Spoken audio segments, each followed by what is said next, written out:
Hay una palabra que marcó mi vida en ese día. Su significado, el desafío. Y aún las alabanzas que cantamos apuntan en ese sentido. Al creyente, al esfuerzo, a la esperanza viva que tenemos de que Jesucristo vuelva, regrese por su iglesia. ¿Qué hacemos en ese entonces? ¿Cree usted que Cristo volverá? Amén. ¿Le esperan? Amén. Es importante entonces cómo le esperan. Porque hay dos formas de hacer, la bíblica y la no bíblica. Puede esperarla acostado en su cama o puede esperar como el Señor enseña, sirviendo. Una espera en servicio. Vamos a hablar un poco de eso, porque como hablamos incluso en la mañana, la fe del creyente se va debilitando. La comodidad, la rutina del mundo lo va apartando de su principal objetivo, que es servir al Señor, edificar la iglesia. Y en Isaías 11, a pesar de que se habla al pueblo de Israel, y aún el subtítulo dice reinado justo del Mesías, es un libro profético, ¿cierto?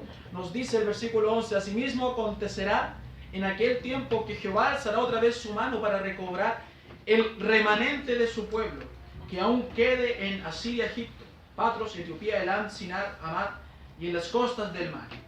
Y levantará pendón a las naciones y juntará a los desterrados de Israel, y reunirá a los esparcidos de Judá de los cuatro confines de la tierra.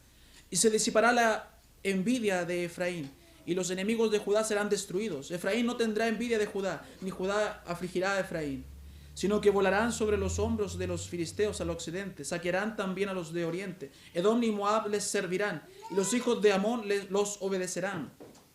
Y secará toda Jehová la lengua del mar de Egipto, y levantará su mano con el poder de su espíritu sobre el río, y lo herirá en sus 7 brazos, y hará que pasen por él con sandalias.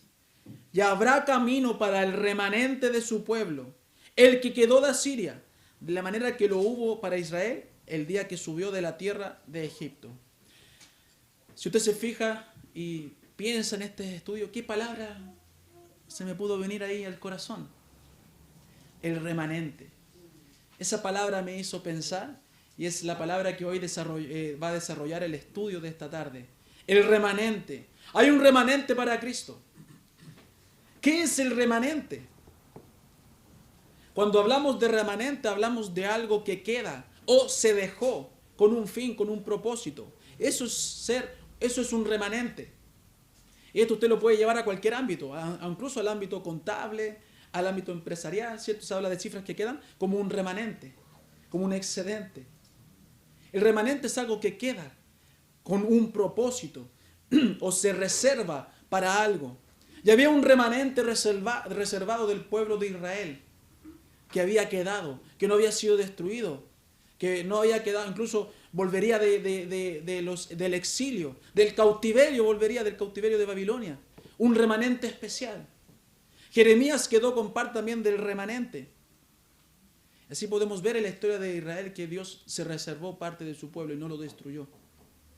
Y así también hace con sus hijos y la iglesia hoy en día.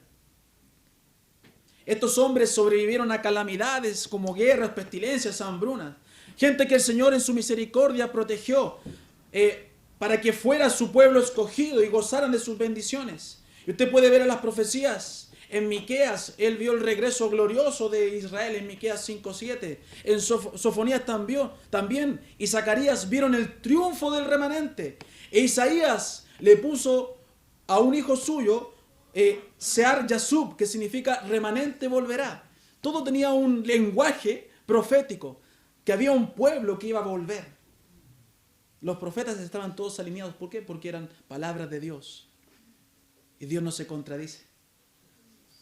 Usted puede ver a lo largo de los libros proféticos que había un remanente especial, que iba a triunfar, que iba a volver. Y este texto nos muestra entonces el buen futuro que se le venía al pueblo de Israel, a pesar de estar exiliados sin esclavitud. Un día Dios les permitiría volver a su tierra. Un remanente especial volvería a vivir en sus tierras y iba a tener un reinado de justicia y de paz. De igual forma, hermanos míos, al leer este texto, no podemos no pensar en nuestra condición, ¿cierto? Como hijos de Dios. ¿Qué pasa con nosotros? ¿Somos de este mundo o no somos de este mundo? ¿Qué dicen las Escrituras? No podemos no pensar, porque un día el Señor Jesús va a volver por su remanente. Volverá a buscar a su iglesia. Volverá a buscar a sus hijos. Y los hará habitar con Él. Volverá a buscar a ese pueblo reservado para su venida. Mire Mateo 24. Vamos a Mateo 24. Mateo 24. Versículo 27 al 31.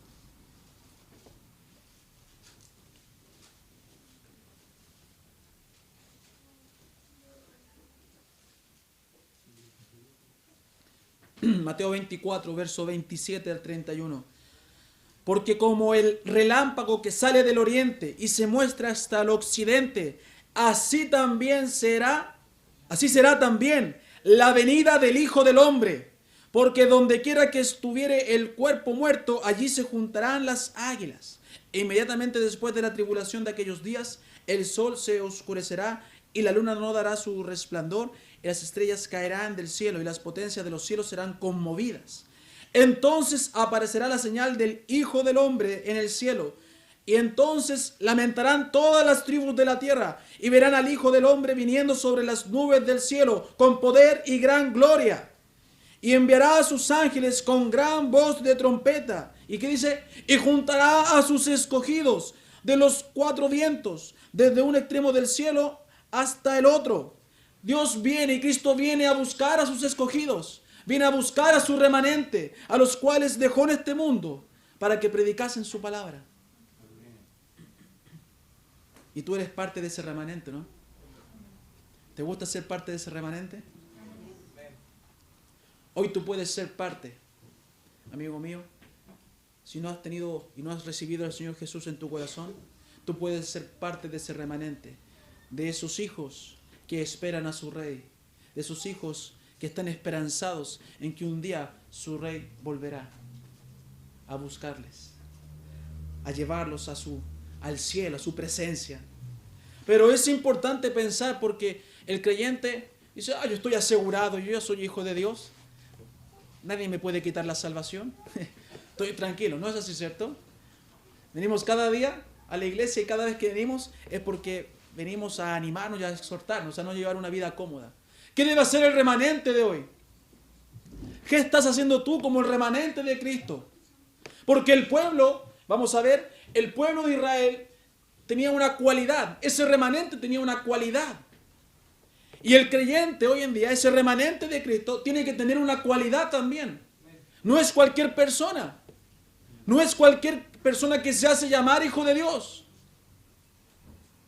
Hay frutos que identifican a un hijo de Dios. Mire lo que dice Romanos 11. Romanos 11, vamos a estar ahí en Romanos 11.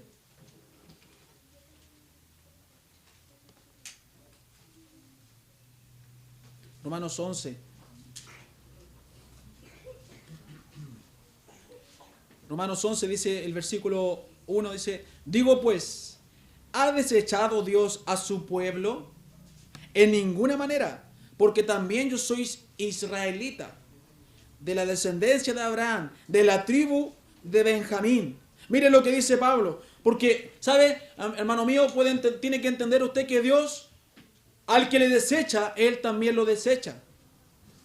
Al que lo desprecia, amigo mío, Dios también termina despreciándole. No quiere despreciarle, Él quiere salvarle. Esa es su función. Pero Él no va a obligar a nadie que no quiera hacerlo, que no quiera ser parte de su remanente. Pero si tú ya estás en el remanente y dices: yo soy hijo de Dios, entonces ¿qué debo hacer? ¿Qué debes hacer? Vamos a ver lo que dice. Dios dice, primero que todo, Pablo dice que Dios no ha desechado a su pueblo, porque guardó un remanente. Dice: yo mismo soy israelita. Entonces Dios no despreció a Israel, guardó a algunos. Y esa es una identificación de que Pablo y que Israel es remanente, ¿cierto?, de Dios.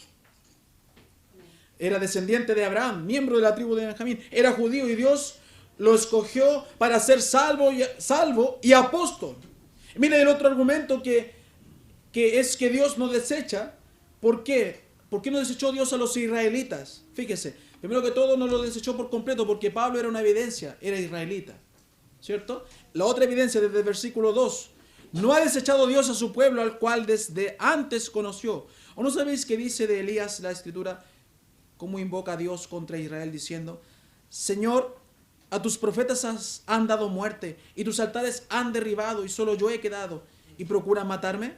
Pero, ¿qué le dice la divina respuesta? Me gusta esa frase, esa pregunta. ¿Qué le dice la divina respuesta? Me he reservado 7,000 hombres que no han doblado la rodilla delante de Baal. Así también aún en este tiempo ha quedado un remanente escogido por gracia. La otra evidencia de que Dios no desecha a su remanente es porque el remanente es fiel y obediente a Dios. Habían 7,000 hombres que no habían doblado sus rodillas.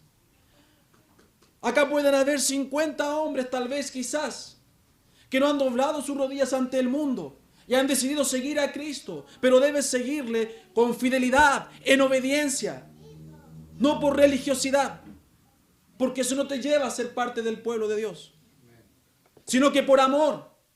El Dios quiere un remanente fiel y obediente, un remanente verdadero. Por eso no desechó a Israel. Y por eso en el tiempo de Pablo aún habían israelitas que por la gracia eran parte de su remanente, porque no se habían ido al mundo, porque peleaban contra el mundo y servían a Cristo.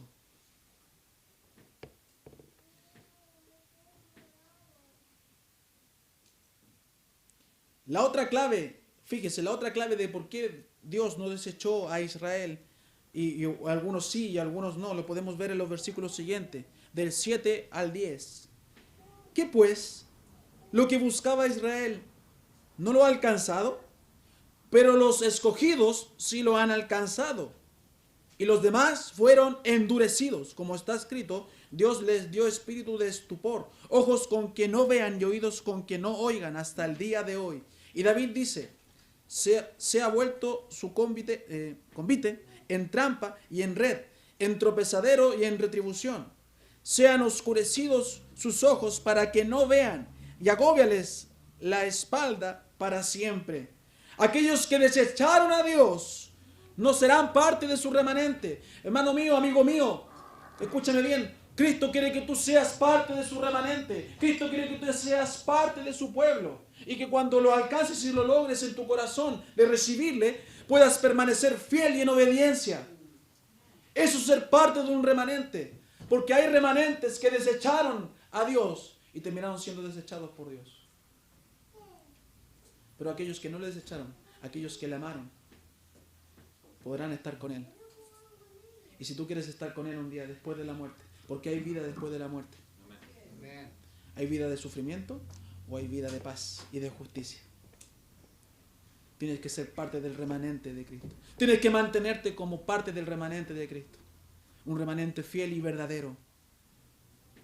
Hoy tú puedes ser parte entonces. ¿Cómo? Dice Efesios 2:8, por gracia.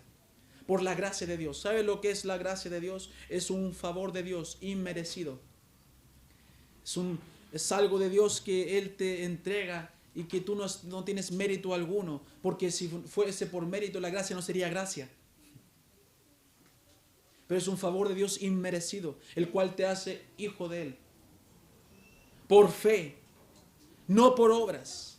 Puedes llenarte la vida haciendo buenas obras y qué bueno serás y harás mucho bien, pero eso no te lleva a la presencia de Dios. Solamente la fe en Cristo.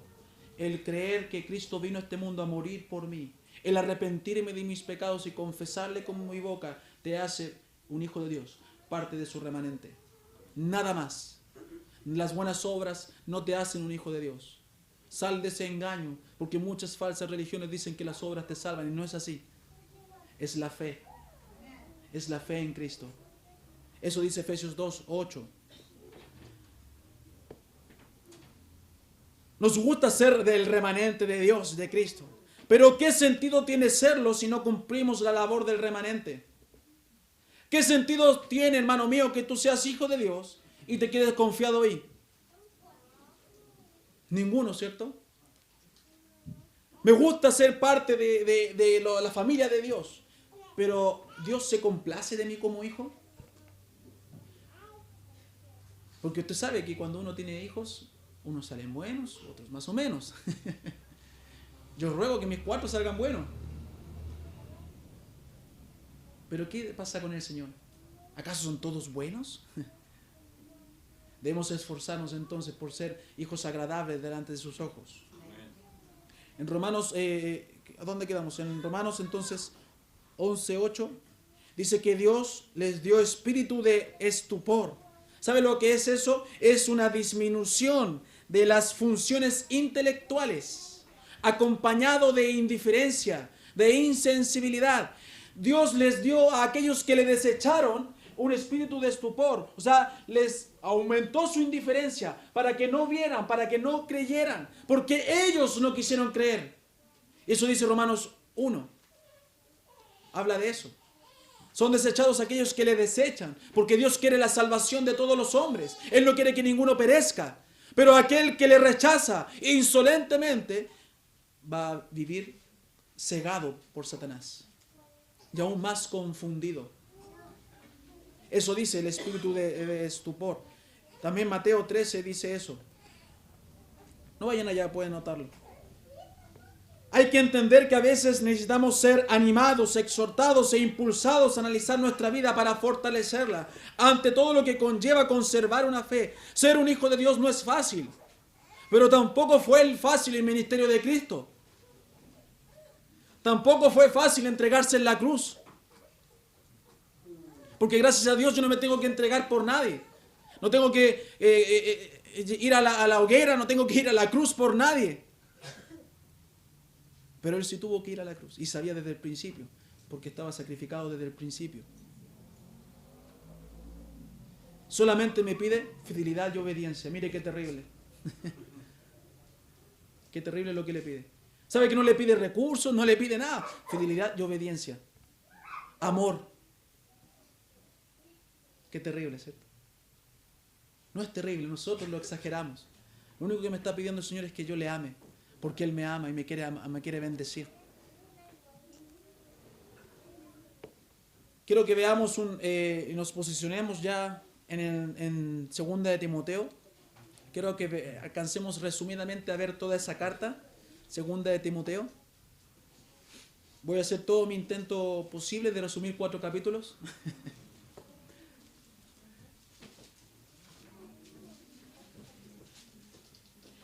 Segunda de Timoteo.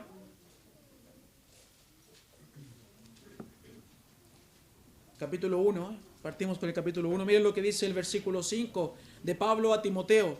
Trayendo a la memoria la fe no fingida. Fíjese.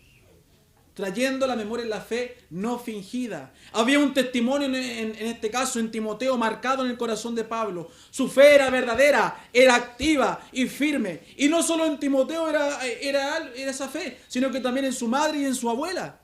Amén. Loida y Eunice, ¿cierto? Su abuela Loida y su madre Eunice. Había una fe verdadera. Es importante, hermano mío, que como parte del remanente de Cristo, tu fe sea verdadera. Que dejes de vivir una fe muerta. Una fe sin frutos. Una fe infértil. Tienes que tener una fe viva. Una fe fructífera. Porque eres parte de un remanente escogido por Dios. ¿Quién dice que tienes el puesto asegurado? Cuando venga el Señor, ¿cómo te encontrará? ¿Durmiendo, siendo un perezoso en sus caminos? ¿O con una fe activa, fiel y verdadera? Timoteo, Pablo dice a Timoteo que tenía una fe verdadera, no fingida.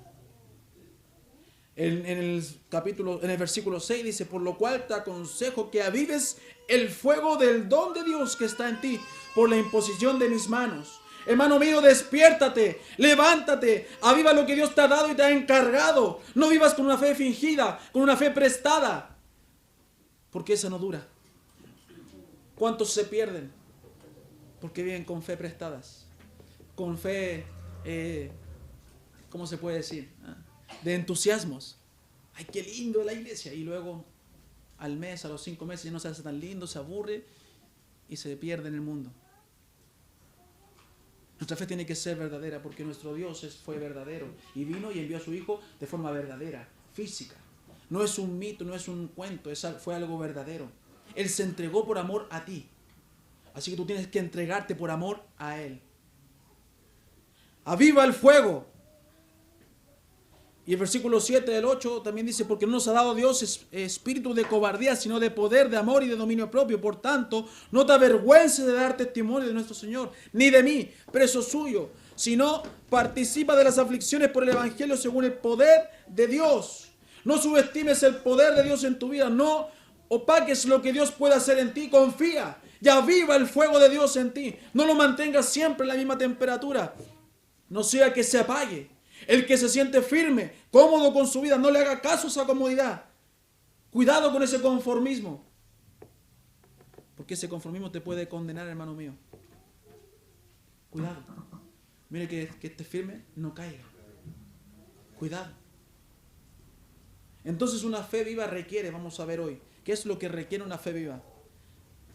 Del que es parte del remanente de Cristo. Amigo mío, si tú no eres parte del remanente, vas a entender hoy lo que es tener fe realmente en Cristo.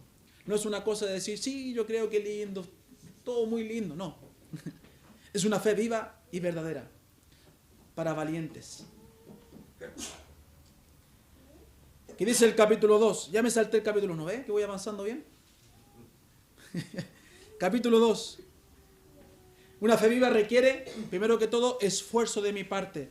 Versículo 1. Tú pues, hijo mío, esfuérzate en la gracia que es en Cristo Jesús. Esfuérzate. Veíamos hoy en la mañana, ¿se acuerdan? De la voluntad. Tenía que tener esfuerzo. Nuestra vida es una vida de esfuerzo. Lo que más quiere la persona es descansar. Pero lo que más debe hacer la persona es esforzarse para poder sembrar para un descanso. Pero el joven ya sale del colegio cansado, que era un año sabático. Después que termina la universidad, otro año sabático. Y después hay que trabajar, no puede seguir manteniéndome la mamá, el papá. Así es cada vez la cultura hoy en día. No como antes la vida era de esfuerzo. Mi papá comenzó a trabajar como a los 13 años, entiendo yo. Y otros, ¿para qué hablamos mano a mano, cierto? Nació trabajando. A los mismos 13 años.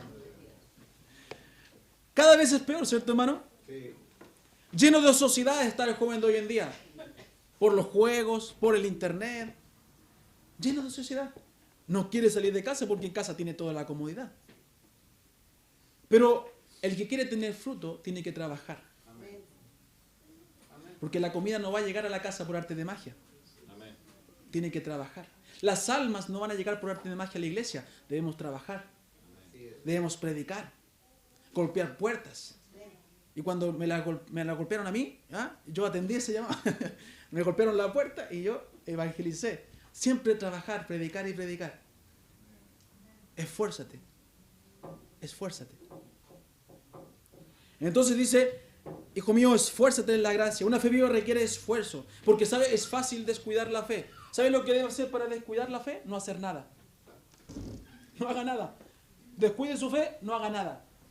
Quédese tranquilo en casa. Sea ocioso. Sea perezoso. No haga nada y va a descuidar su fe en una semana probablemente. Pero mantener una fe viva requiere esfuerzo.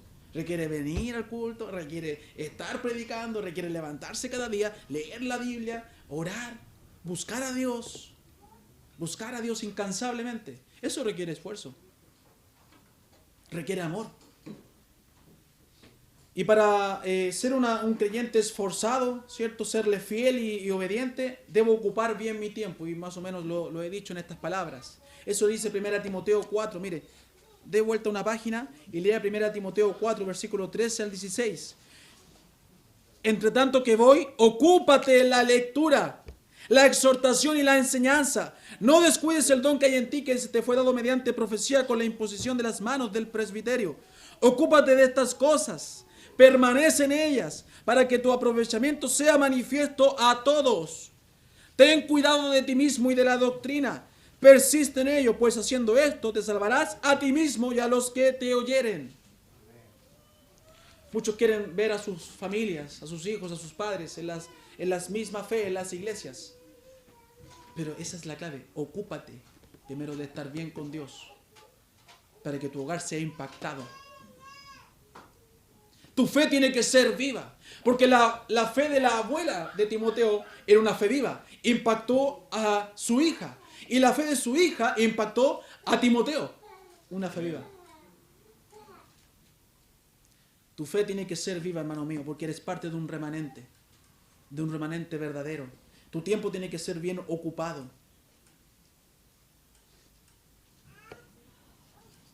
El esfuerzo también requiere no solamente ocupar bien mi tiempo, requiere también constantemente estar luchando. Esto es una lucha constante. Judas capítulo 3, versículo 3, Judas 3. Judas 3, antes de Apocalipsis está Judas, el último libro de la Biblia es Apocalipsis, el penúltimo es Judas. Versículo 3 dice: amados, por la gran solicitud que tenía de escribiros acerca de nuestra común salvación, me ha sido necesario escribiros exhortándoos que contendáis ardientemente por la fe que ha sido una vez dada a los santos. Hermano mío, debes luchar. Un cristiano que quiere mantener su fe viva y verdadera tiene que luchar y no desmayar, porque va a recibir ataques de Satanás. Va a querer servir y Satanás va a poner tropiezo en su vida. Pero tenemos a Dios, el cual nos permite sobrepasar todas esas barreras. Vencer a Satanás, porque ese enemigo no es más poderoso que Dios. Dios es más poderoso. Y ya está vencido por Dios. Así que solamente debes creer en Dios y resistir. Y dice Santiago que el diablo huirá. Si resistimos al diablo, él va a huir. Y no lo resistimos solo porque no somos capaces. Necesitamos a Dios. Necesitamos ser alimentados por Dios, nutridos por Dios. Necesitamos una fe verdadera. Si quieres ser parte del remanente, eres un creyente que se esfuerza. Porque hay remanentes que fueron desechados por Dios, porque no se esforzaron. Una fe viva también requiere sufrimiento, y eso es lo que no le gusta al creyente. Uno piensa que uno es creyente y todos los problemas se acabaron. Eso es un engaño. Aún incluso aumentan problemas, porque Satanás no está contento. Y coloca al hijo, coloca a la madre, coloca al padre, coloca al amigo, al vecino en contra de uno. ¿Cierto? Cuando uno quiere mostrar ese amor, recibe aún desprecio. Recibe odio. ¿Acaso Cristo no recibió lo mismo? Y sabe, recibió más que nosotros. Recibió golpes. Recibió la muerte. Yo no recibí ningún golpe por ser hijo de Dios. Y si tengo que recibirlo, lo tendré que recibir. Pero mire lo que dice el versículo 3. Tú pues sufre penalidades como buen soldado de Jesucristo. Nadie dijo que el camino de Dios es fácil o sin problemas. Está escrito que vamos a sufrir persecuciones. Está escrito en Hechos, en los Evangelios, en muchos textos, que vamos a padecer como hijos de Dios. Y nuestra lucha no es contra la gente, es contra Satanás y sus huestes espirituales de maldad. Está escrito que vas a sufrir. Y una fe viva tiene que sufrir, ¿sabe por qué? Porque se pule por medio del sufrimiento. Si no nos pasara nada, ¿qué tipo de creyentes seríamos? Pero cuando alcanzamos las victorias en los problemas, nos vamos puliendo, nos vamos moldeando en el carácter del Señor. Tenemos que padecer y vamos a padecer. Y aún no hemos padecido nada. ¿Sabe usted? Si supiera las historias de creyentes que están en el Medio Oriente, se daría cuenta que usted está tranquilo acá. Gente que tiene que estar escondidas para abrir una Biblia escondido. Porque si la abre en público, lo asesinan de inmediato. Gente que tiene que ir predicando de una forma estratégica a alguien, ganándose la confianza día tras día con una persona para poco a poco ir sembrando la semilla del Evangelio. Acá no es eso. Yo a cualquier persona le puedo decir, ¿sabes? Libremente Dios te ama. Y me puede decir, loco, fanático, que no va a llegar de eso. Pero allá no. Allá no. Allá es hablar de Dios, es perder tu vida, realmente. Y nosotros nos quejamos porque tenemos que venir un día a la iglesia. Nos quejamos porque estamos cansados. Pero ¿sabe? Una fe viva vence el sufrimiento. Una fe viva requiere fidelidad. El versículo 4, mira, ninguno que milita se enrede en los negocios de la vida a fin de agradar a aquel que lo tomó por soldado. Una fe viva es un andar que agrada a Dios, es un andar en fidelidad. Dios es fiel y yo debo serlo. Al que le desecha, él también lo desecha. Hebreos 10:23. Rápidamente le voy a leer Hebreos 10:23.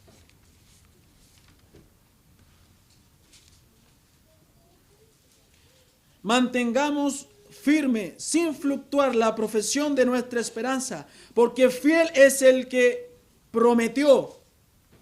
Esta comunión nos es demandada de la misma forma, con la misma firmeza, con la misma fidelidad, no importando las circunstancias. Es fácil serle fiel a Dios cuando todo va bien. Es fácil cuando Dios ha hecho un milagro en tu vida y estás tan sorprendido y le sigues 1, 2, 3, 4, 5 años y luego que te olvidas del milagro que Dios hizo en tu vida, te pierdes. Lo difícil es serle fiel a Dios hasta que Él venga por ti, hasta que Él te lleve a su presencia. Eso sí que es difícil, serle fiel a Dios, perseverar aún en la tribulación. Ser parte del remanente involucra fidelidad, hermano mío. Una fe viva, fidelidad, ser fiel a Dios, no al mundo. ¿Sabes lo que Satanás quiere? Es que seas fiel a Él, para robar tu vida, para hurtar tu vida, para destruir tu vida en el infierno. Eso es lo que Él quiere. Dios solamente te pide que seas obediente, que cumpla sus mandamientos, que cumpla su palabra, para un día llevarte a su presencia y tener paz. Como dijo Pablo, esta leve tribulación momentánea, ¿acaso no puedes soportar un pequeño momento de tu vida? Que son 80, 90 años, ¿cierto? Pasan así, ¿no, hermanos? Los más ancianos pasan rápidamente. Pero una eternidad, comparando los 80, 90 años a una eternidad con el Señor, ¿no vale la pena serle fiel? ¿No vale la pena ser parte de su remanente? Una fe viva requiere honestidad, versículo 5. Y también el que lucha como atleta no es coronado, sino lucha legítimamente. Dijimos que el creyente debe luchar siempre, esforzarse siempre. El punto es que esa lucha siempre debe ser honesta. Hay tantos falsos maestros, hay tantos falsos pastores que no batallan cada día con honestidad. Hay tantas falsas iglesias. Y yo no digo que mi iglesia sea la verdadera, pues hay otras más que pueden ser verdaderas y realmente seguidores del Señor. Pero hay tantas que no lo son. Tantos falsos maestros. Pero acá el Señor dice que el que corre esta carrera, hágalo honestamente. Y va a ser coronado, va a ser premiado. Porque el atleta cuando completa la carrera con honestidad es premiado. Pero cuando al atleta le encuentran que al pasar los días dio doping positivo, ¿sabe lo que hacen? Le quitan el premio igual. Porque no fue honesto. Cuando hace trampa, ahora que está el VAR en el fútbol, tan querido por los chilenos, eso hace justicia y dice, eso fue ilegítimo, ese gol fue ilegítimo. Hubo una falta. Y es amonestado. Es sancionado. Incluso pueden haber sanciones que ni siquiera se hacen en el partido, sino que pueden ser después. Se investiga, se ve y se anotan y pueden recibir sanciones, en este caso los futbolistas después.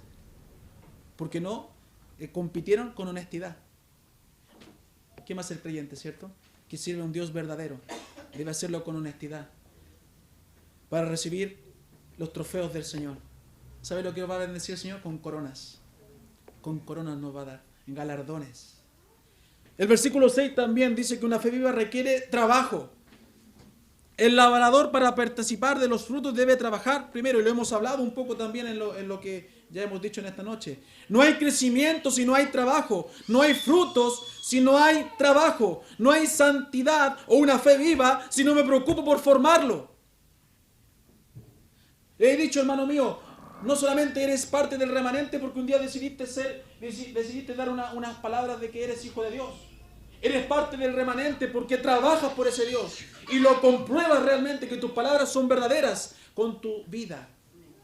O si no, Dios tendría muchos hijos allá en sus casas. Pero Él ve cuando sus hijos son verdaderos cuando trabajan, cuando les sirven. cuando dan frutos. Porque dijo el Señor en Mateo, no todo el que me dice Señor, Señor, entrará en el reino de los cielos. No todos. Y es triste y lamentable porque muchos están engañados, pensando que son hijos de Dios. Pero el Señor le dice, detente. No porque dijiste tales palabras, por arte de magia eres mis hijos. Tu vida tiene que estar entregada a Dios. Así que si tú te sientes confiado, no lo sientas. ¿Cómo se puede decir? Desconfíate. Exhórtate a ti mismo a vivir una vida viva, una fe viva. Sé honesto, sé fiel, sé verdadero. Trabaja, sufre y pasa el sufrimiento con victoria. No derrota tras derrota, porque tienes un Dios victorioso. Esfuérzate y sé valiente. Eso es un hijo de Dios. Ese es un hijo que es parte de un remanente.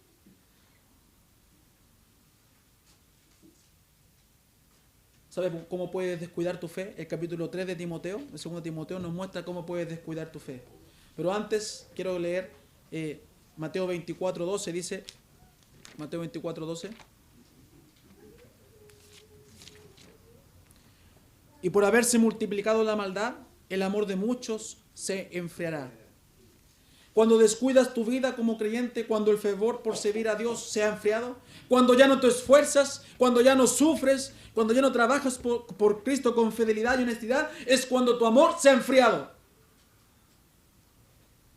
Nuestra vida como creyente, nuestra fe se alimenta del amor que le tenemos a Dios. Y a medida que pasa el tiempo, este amor va desapareciendo en la vida del creyente que no se esfuerza. En las iglesias cada vez son más los que dejan el camino que los que se unen al camino del Señor. Si usted se fija, y es triste y lamentable, partimos con 5 o 6 miembros nuevos en este año, de los cuales 2 están fielmente. Es triste, porque cada vez Satanás va cumpliendo y logrando su objetivo, sacar al creyente de la iglesia y mantenerlo ocupado en otros lugares. Pero una fe viva requiere, ¿cierto?, que mi amor aumente. Tu amor debe aumentar, porque Dios te ama y tienes que creerlo y vivirlo. Dice el capítulo 3, versículo 1, también debes saber esto, que en los postreros días vendrán tiempos peligrosos. Estamos en tiempos peligrosos, ¿cierto? En tiempos en los cuales deberíamos estar atentos, velando. Tiempos donde hay personas que nos querrán engañar, engatusar. Y la Biblia nos manda a evitarlos. Pero a veces no nos damos ni cuenta cuando ya están sentados en nuestras mesas. Y hemos sido engañados. ¿Sabe cómo puedes descuidar tu fe, hermano mío, amigo mío? Sigue escuchando a falsos maestros. Sigue escuchando. Una de las formas en que no avives tu fe es que escuches a esos falsos maestros. Hoy en la internet puedes hacerlo. No tienes que ir ni siquiera a otra iglesia. Tienes que abrir tu computador, buscar a falsos maestros y vas a encontrar muchos. Hombres que hablan del evangelio de la prosperidad. Hombres que hablan de plata y plata y plata. Y muchas veces podemos ser engañados. Hombres que hablan de vivir un evangelio liviano. Sé como tú quieras ser. Sé tú mismo. Si yo fuera yo mismo, no le gustaría. Si tú fueras tú mismo, ¿cierto? No le gustaría a otro. Si en los hogares fuéramos como quisiéramos ser, no tendríamos hogares. Pero tenemos que cada día ir moldeándonos conforme a la palabra del Señor. Cuando escuchamos a estos falsos maestros, nuestro fuego se va a ir apagando. Dice 1 Timoteo 4:1, dice, pero el Espíritu dice claramente que en los postreros tiempos algunos apostatarán de la fe, escuchando a espíritus engañadores y a doctrinas de demonios. Una de las formas en que tú se avive tu fe, en que tú no despegues en tu servicio, es cuando empiezas a escuchar a las personas incorrectas y te dejas influenciar por ellas. En Mateo 24:12 dijimos que el amor de muchos se enfriará. El versículo 11 decía el por qué. Decía, y muchos falsos profetas se levantarán y engañarán a muchos. Por eso el amor del creyente se apaga, se va diluyendo. Porque empezamos a escuchar a las personas incorrectas. Empezamos a escuchar a consejeros incorrectos, debiendo escuchar a Dios. Amén. Déjate de escuchar a lo incorrecto. Tienes al gran maestro, el Señor. Tienes la palabra del Señor para guiar tu vida. Y para seguir firme siendo un remanente limpio y verdadero para Dios. Se descuida nuestra fe porque escuchamos y tenemos falsos amigos, tenemos malas compañías. Eso dice Mateo 5, 35 y 38, cuando estaba Jairo, ¿cierto? Y empezaron a desanimarlo. Miren, vamos a Mateo 5. Marcos 5, perdón, Marcos 5.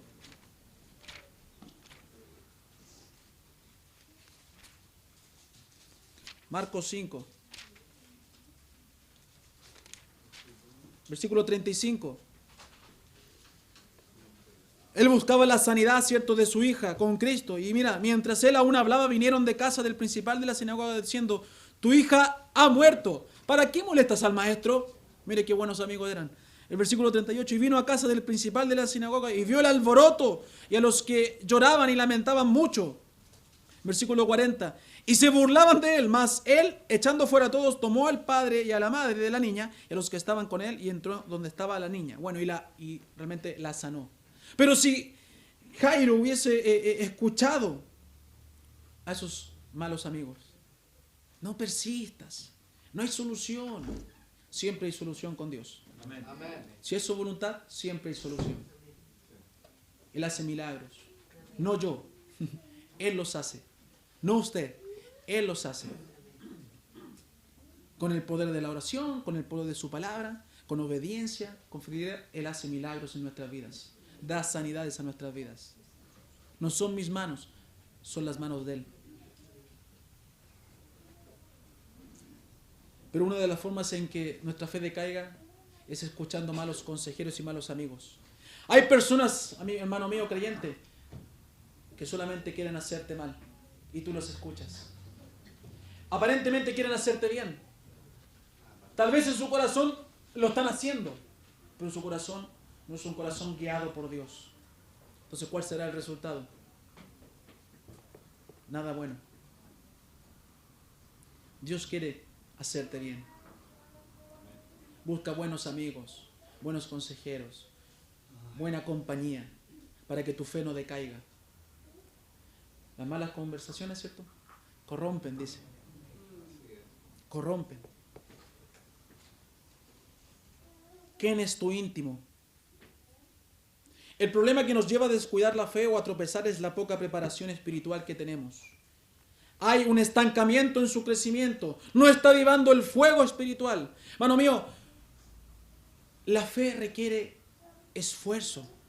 Que avives el fuego. Levántate y despiértate. Y empieza a servir a Dios.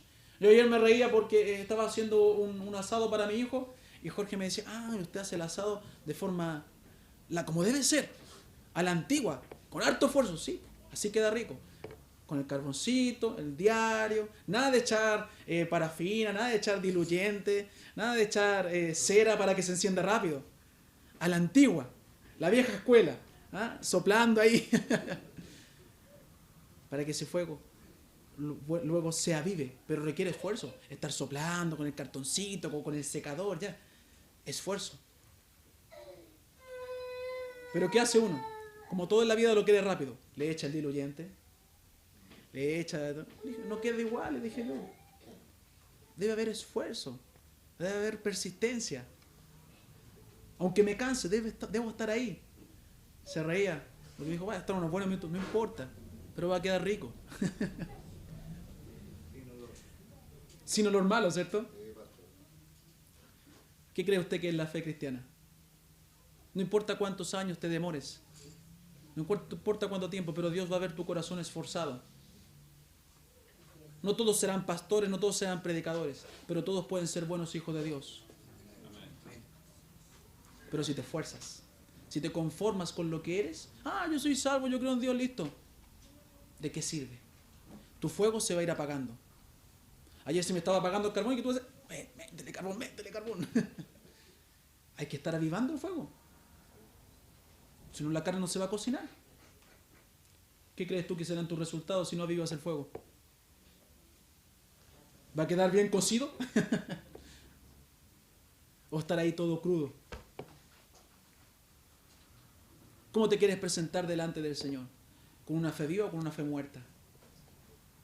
Porque cuando Él venga, ¿cómo te va a encontrar? ¿Hallará fe en la tierra? ¿Te hallará sirviendo? ¿Te hallará creyendo? ¿Te encontrará sentado en tu living durmiendo como todos los días? Y no haciendo nada por Él, cuando Él lo ha hecho todo por ti. Ya al darte vida es suficiente. Porque si Él decidiera, mañana no despiertas. Porque está en sus manos. Pero Él te da una oportunidad en su misericordia. En su misericordia y en su amor Él te da cada día una oportunidad de atender a su llamado, de serle fiel, de servirle. Y el capítulo 4 de Timoteo, ya para concluir, nos muestra, ¿cierto? Dice el versículo 1, te encarezco delante de Dios y del Señor Jesucristo, que juzgará a los vivos y a los muertos en su manifestación y en su reino. La exhortación de Pablo es una recomendación con esfuerzo que cultivemos y cuidemos nuestra fe, nuestra cristiandad con mayor fervor, con mayor solicitud. ¿Cómo podremos hacer esto? Debemos preocuparnos desde ya de lo que realmente importa en nuestra vida, para que crezca, para que mi vida se consagre aún más. Dice el versículo 2, que prediques la palabra, que instes a tiempo y fuera de tiempo, redarguye, reprende, exhorta con toda paciencia y doctrina, porque vendrá tiempo cuando no sufrirá la sana doctrina, sino que teniendo comezón de oír, se amontonarán maestros conforme a sus propias concupiscencias, y apartarán de la verdad el oído y se volverán a las fábulas. Pero tú sé sobrio en todo, soporta las aflicciones, haz obra de evangelista, cumple tu ministerio, hermano mío. Cúmplelo. Estás aquí para predicar la palabra del Señor. Eso dice Mateo 28, te entrega una misión. Id por todo el mundo y predicad el evangelio. Es tu labor. Hechos 1:8 dice que debes serle testigo. ¿Y cómo voy a hacer eso? Teniendo una fe viva. Un amor vivo para el Señor. Deja de apagar tu vida. Esta palabra tiene más de 2000 años. Y aún en ese tiempo ya padecían lo mismo que padecemos nosotros. Entonces no es para ellos simplemente, es para todos los hijos de Dios y para aquellos que quieran ser hijos de Dios. Dios quiere creyentes verdaderos, no creyentes de nombre, no creyentes de banca, quiere creyentes verdaderos. No nominales, como digo yo.